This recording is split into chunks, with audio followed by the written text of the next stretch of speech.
Good morning. Welcome back to Bookie Monsters. My name is PK. It is Tuesday, October the 8th, and we are here to look at the mysteries and thrillers that have been published this week. Every day of the week, we look at a different genre of newly published books. On Mondays, we look at cozy mysteries. Tuesdays, we look at mysteries and thrillers. Wednesdays, we look at romance. Thursdays, we look at fantasy and science fiction. And on Fridays is Freeform Friday. We look at whatever I want to look at, and quite frequently it's leftovers from the week, and sometimes it's other things. Quick announcements: I do have sprints tonight at 8 p.m. Eastern Time. They go for 2.5 hours. Bring your own book, work on a project, or just close your eyes after having a day. That is time carved out for you. I do that 3 times a week. I do it every Tuesday and Thursday evenings for 2.5 hours, and then on Saturday afternoons for 5 hours. So a total of 10 hours each week of self-care time for you with an ambiance background. So today we are looking at mysteries and thrillers. There's a few. There's always a few.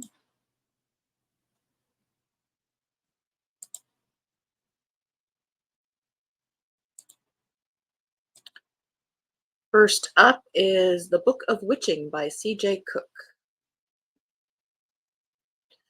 Clem gets a call that is every mother's worst nightmare. Her 19-year-old daughter, Erin, is unconscious in the hospital after a hiking trip with her friends on the remote Orkney Islands that met a horrifying end, leaving her boyfriend dead and her best friend missing. When Erin wakes, she doesn't recognize her mother and she doesn't answer to her name, but insists she is someone called Nix. Clem travels the site of her daughter's accident, determined to find out what happened to her. The answer may lie in a dark secret in the history of the Orkneys. A woman wrongly accused of witchcraft and murdered 4 centuries ago. Clem begins to wonder if Erin's strange behavior is a symptom of a broken mind or the effects of an ancient curse. Well, that's absolutely seasonal and spooky and gothic and all those things.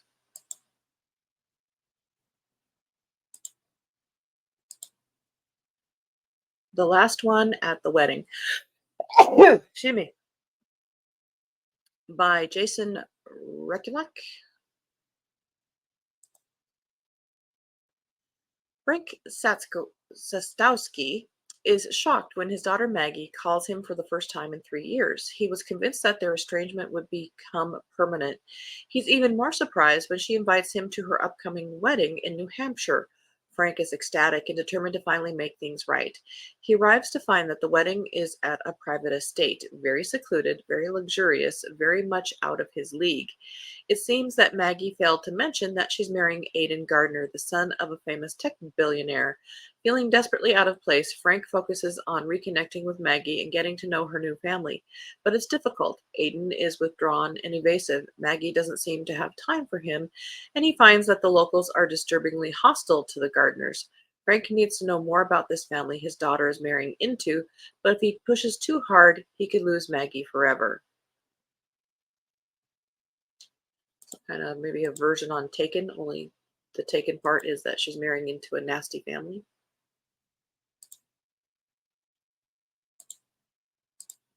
The Puzzle Box by Danielle Trussoni.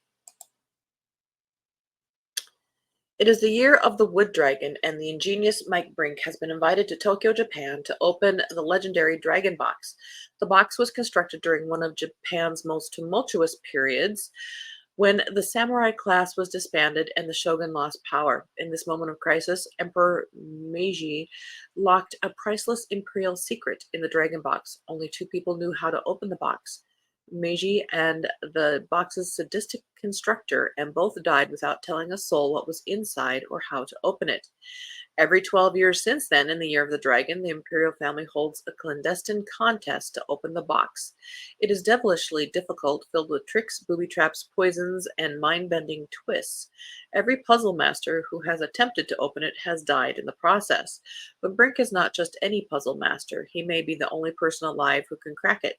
His determination is matched only by that of his two sisters, descendants of an illustrious samurai clan, who will stop at nothing to claim the treasure. Brink's quest launches him on a breakneck adventure across Japan, from the Imperial Palace in Tokyo to the pristine forests of Hakone to an ancient cave in Kyushu. In the process, he discovers the power of Meiji's hidden treasure and, more crucially, the true nature of his extraordinary talent. Well, that sounds kind of cool, actually. A twist on the games thing. Um, I'm very intrigued. And watch, it's going to be like a note on a piece of paper that says "Love one another." But yeah, I'm interested. Next up, the trip.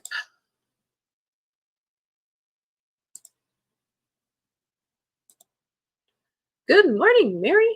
Another beautiful autumn day here in Virginia. Oh, fantastic. I'm sorry I'm late. Lost track of time. Did the same thing yesterday. That's okay. How are you doing? That one does sound cool. And Mary asked the same thing. We're wondering how you doing. The Trip by Phoebe Morgan. This one's set in Thailand, it says. Two couples go on vacation and murder ensues. How well do you know your friends? Four friends are on the vacation of a lifetime in Thailand until a vicious murder shatters their paradise. Four friends who would do anything for each other. Until now, only one of them committed a crime, but all four know how to keep a secret, and they're all guilty of something. Dot dot dot dot. And that's all it says. Perhaps that's all they should say. End of row one.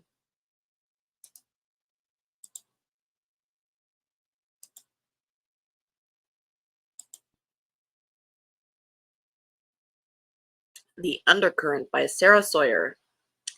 It's 2011, and DC Jeffries' missing persons case in Austin, Texas is still cold.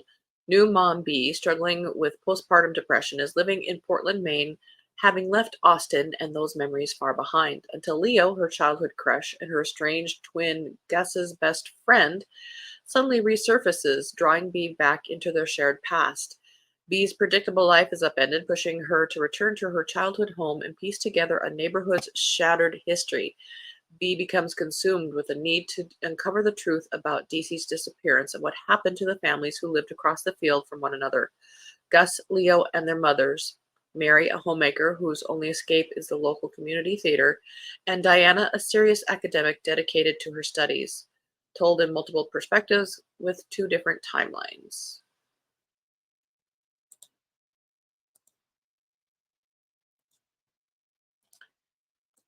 After Image by Jamie DeBlanc.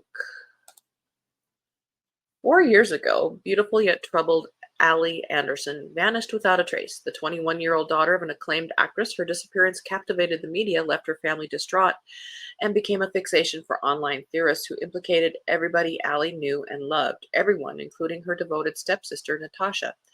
Now Natasha is finally trying to move on. The panic attacks and episodes of hysterical blindness she has suffered since her stepsister's disappearance have diminished, and she no longer obsesses over the speculations of strangers until the remains of a young woman's body are discovered in a lonely mountain canyon. As Natasha reconnects with the sympathetic Detective Ruiz, inexplicable pieces of evidence surface that open her eyes to a family she thought she knew. It seems that everyone in Allie's life had a credible motive for wanting Allie to vanish. Following each new clue, Natasha is determined to finally find the truth, wherever it leads and whatever the cost. It also has some interesting elements.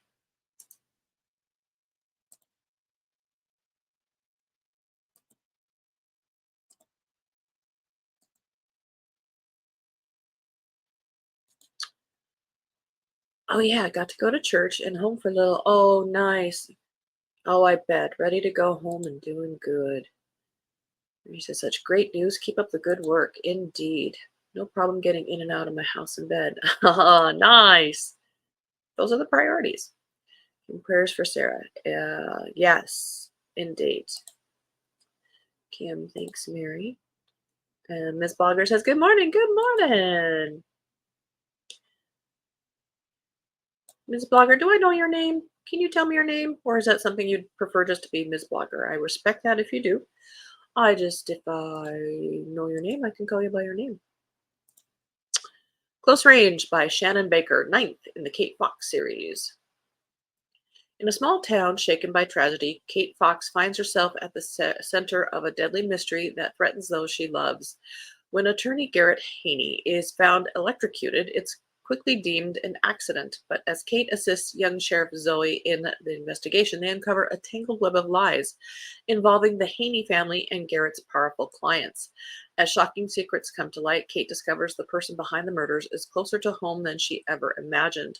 With the help of her niece Carly and Sheriff Zoe, Kate races against the clock to protect those dear to her in a pulse-pounding showdown that will change everything.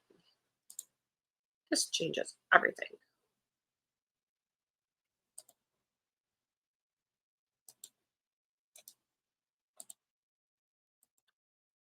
Gathering Mist. Timber Creek Canine Mystery. I don't think it's Harlequin. It could be, I guess. By Margaret Mizushima. Deputy Mattie Ray, formerly Mattie Cobb, is summoned to Washington's Olympic Peninsula for an urgent search and rescue mission to find a celebrity's missing child. With only a week left before her wedding, Mattie is hesitant to leave Timber Creek, but her canine partner Robo's tracking skills are needed. Dense forest, chilling rain, and unfriendly locals hamper their efforts, and soon Mattie suspects something more sinister than a lost child is at play. When one of the SAR dogs becomes ill, her fiance, Cole Walker, suspects poison. Fearing for Maddie's and Robo's safety, Cole joins the search and rescue team as veterinary support. Secrets that have lain hidden within the rugged terrain come to light, and when it's uncovered that the missing child was kidnapped, the search becomes a full-blown crime scene investigation, forcing Maddie, Robo, and Cole into a desperate search to find the missing child before it's too late. Kid Jep, those are always hard. End of that row.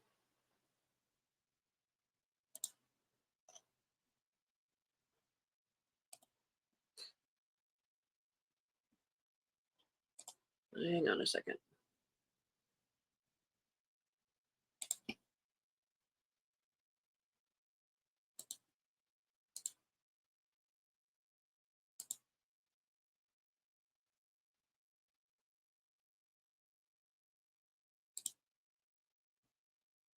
I don't have this here.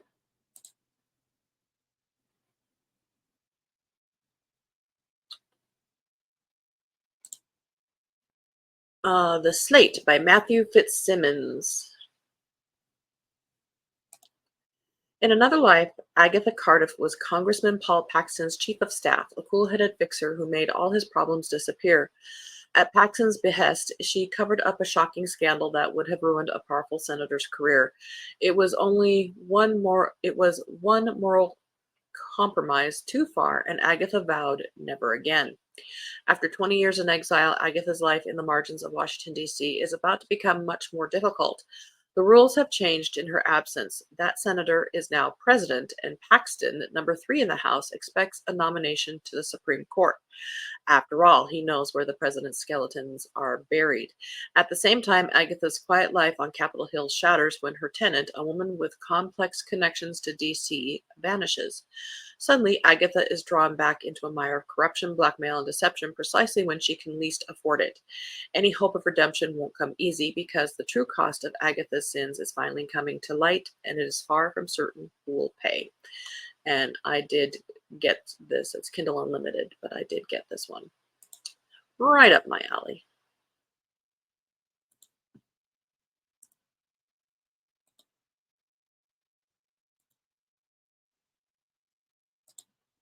Mr. Good Evening by John McLaughlin Gray.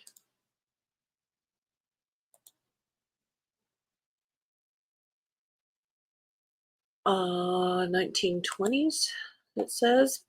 Gray brilliantly, that's a blurb. Miss Dora Decker doesn't look like the sort of young woman capable of stabbing her employer, stockbroker Ralph M. Tucker, 25 times with her high-heeled shoe. Yet, thanks to a slow news day, she has become internationally famous as the Fatal Flapper, and the police are only too happy to make the arrest. Well, yeah. Meanwhile, Ed McCurdy, former muckraking journalist, has traded his typewriter for a career reading radio news as Mr. Good Evening, Canada's first radio personality. As a celebrity, he draws resentment and paranoia from far and near, and he worries that the next murder victim will be himself. Narcissistic much? Inspector Calvin Hook scours the wet, boozy streets of gritty 1920s Vancouver, piecing together a mystery that somehow connects Al Capone, Winston Churchill, and brother Osiris, the leader of a mystical cult on DeCourcy Island. Looks like it's part of like a connected world trilogy. Interesting. Not Yours to Keep by Zelly Ruskin. This is a debut. Billy Campbell, a Massachusetts adoption specialist grappling with fertility issues, dreams of adopting a baby, but not just any baby, her pregnant client's baby. While her longing threatens to send her down a dark path, her husband Tyler is keeping secrets. He's full of doubts about becoming a father, and he's also trying to figure out who is sending him upsetting anonymous texts and photos. On the other side of town, Anne, a woman scarred by childhood abuse, obsesses with a second chance at becoming a family with the two people she regrets ever having let go of, the baby she gave up for adoption 20 years ago and the man of her dreams. Their lives become entangled when the client's newborn is abducted and Billy becomes a prime suspect. Amid the chaos unleashed by the abduction, Tyler uncovers a link between the person tormenting him and the abduction. But now Billy has disappeared too. The race to find both her and the baby is on. And will they find them before it's too late? Oh, that sounds messy.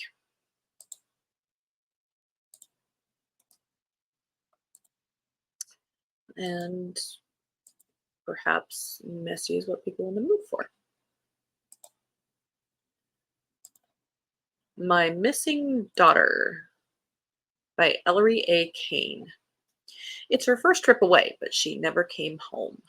The old camping bus pulls up outside my house in the middle of the night. Rain is pounding against the windows, thunder rattling, but I'd recognize the sound of the engine anywhere. Confusion races through me. My daughter Willow and her best friend must be back early from their trip. I jump up and rush to meet them. But when I pull open the door, it's not Willow on the doorstep. It's a man holding her keys. Blood roars in my ears as he explains he was hired anonymously to drive it back. My heart is pounding. I don't understand. Where is my daughter?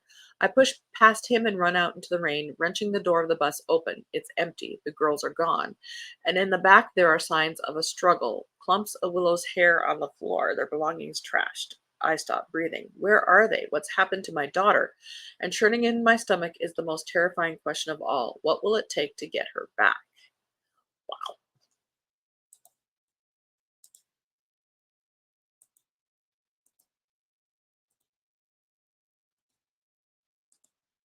A Little Getaway, a spicy suspense thriller. Morgan Murphy has always longed for romance for the ages, and she's found it with the love of her life husband, Kyle Murphy, until their spicy marriage suddenly starts to cool off. Is Kyle preoccupied in distance because of a problem with his development project, or is it something worse? Could Kyle Murphy be cheating? He's hiding something, that's for sure, and Morgan's determined to find out what it is. With the help of gal pal Carla Flores, Morgan tracks her husband's movements, and the signs increasingly point to infidelity, the ultimate sin in Morgan's book. When Kyle increases their life insurance and surprises her with a weekend getaway to get their mojo back, she goes on the offensive and hatches a plan to make him come clean about what's going on. But before she can pull it off, Morgan's attacked and nearly kidnapped, and Kyle vanishes from the resort without a trace. With no clue as to who took Kyle or why, she's not sure who is the biggest threat: the shady investor he owes money to, the police, or the guys she hired to teach Kyle a lesson. What a great marriage you have! And the way you deal with things. With the clock ticking, she needs to find out soon before they come for her, too. I'm sorry, that's not how you deal with problems in your marriage. How about communication? End of rap row.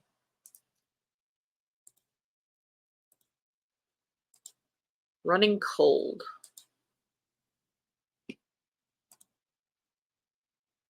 All right, have a good day, Kim. This is by Susan Walter. Julie Adler's perfect facade is shattered by grief when her husband commits suicide. His death reveals their luxurious California life was a house of cards, and his secret business dealings have left Julie penniless. As she as she strikes out on her own, Julie feels drawn to her old stomping grounds in Banff, a charming and isolated ski town where she once trained for the Olympics, and it's gorgeous up there. She finds work as a housekeeper at a luxury resort, but just as she starts to piece together a new life, an eccentric guest turns up dead, and Julie, the last person seen in her hotel room, is the prime suspect. The evidence is stacked against her, but even in the encroaching blizzard, of course, Julie knows her way around these mountains. She just needs to evade the police long enough to find the truth behind the murder, and before the real killer finds her first.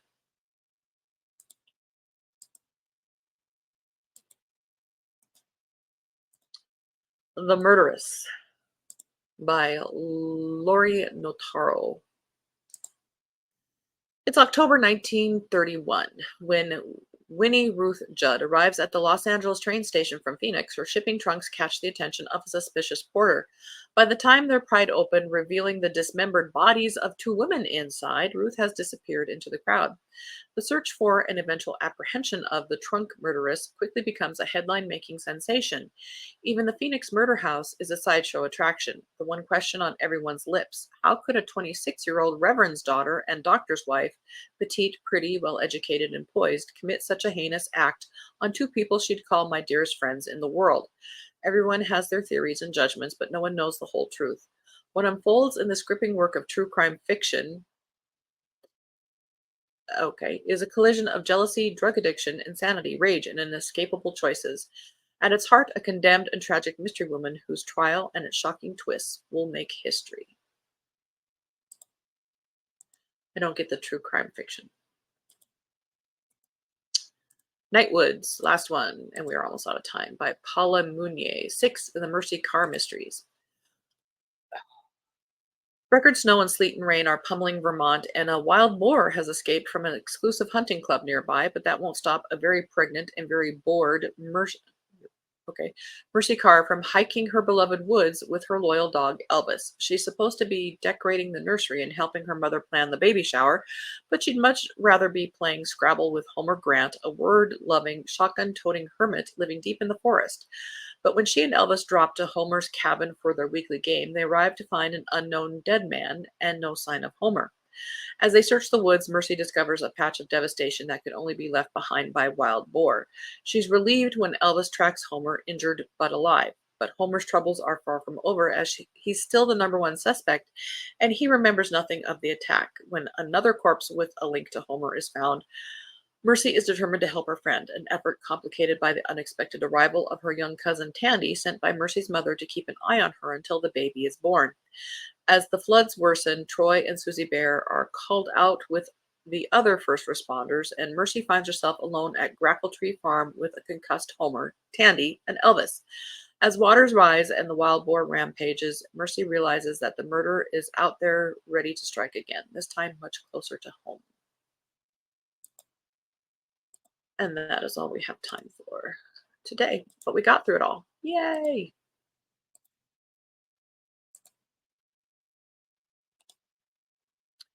Just wonder if that is fiction or how the author would really deal with problems in a marriage. Nowadays, it's hard to tell. Indeed. Hi, Storm.